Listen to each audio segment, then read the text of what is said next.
Hello friends, it's Tim and Helen with Wine About Real Estate. You want some more?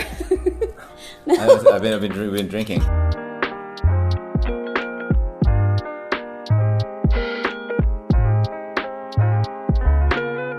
Today we want to ask you some questions that you should consider before purchasing a fixer-upper. Yeah, we get a lot of these questions about fixer-uppers, and so usually what we define as a fixer-upper may be different from what you think is a fixer-upper. So the first question is always just making sure that we're on the same page. Yes.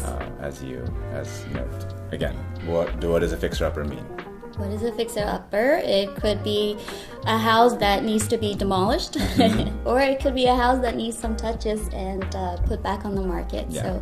So make sure you know your capacity and your availability to dedicate to this particular property before purchasing. Absolutely. And Helen and I just went through a fixer-upper too. So we had to interview a lot of contractors. So do you know contractors? Do you have many lined up? Because, especially in this market, it's hard to find reliable contractors. And, we call 3, then 1 show up, right? We call 3 landscape guys, 1 guy shows up for just a quote. So make sure, do you have contractors lined up? Yes, very important. Make sure you have a contractor that's reliable too, right? How much time will it take? Will this fit into your timeline? Yeah. Our contractor, he's great. He did it based on the timeline we gave him, but we know that's not always the case. Yeah. I mean, again, it could be a month-long project. It could be a 3-long. It's a zoning issues. You have a lot of other stuff that needs to be done. So, we had a friend that took a year for his rehab fixer-upper. So it could just take. You just make sure to build in some time. Yes. Are you familiar with investment loans? With an investment property, you do have to talk to the loan officer about that. The rates may be different than your regular conventional loan or a rehab loan. You may be qualified for those. What are the rates? What are the terms?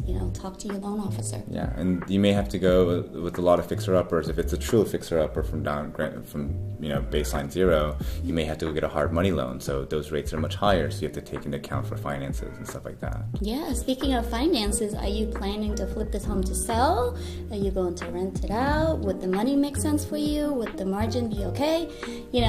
Make sure you have all those numbers down. Make sure you have your budget set too. Yeah, and so which leads into does this make financially sense to you? Because again, you do have to put some margins in for additional work. Because when we did our flip, we found out it was a lot more issues as we started taking down the walls, and so there was a lot more added cost. And then I wanted to do a little bit more high end, and then so we had to make compromises, because again, certain things we could go higher end, certain things were we had to keep it within budget. So there's a lot of that kind of discussion to make sure it's in line with the area, right? Because again, you don't want to be the most expensive house on the block, so to speak. But Tim always say, don't be in the most expensive home.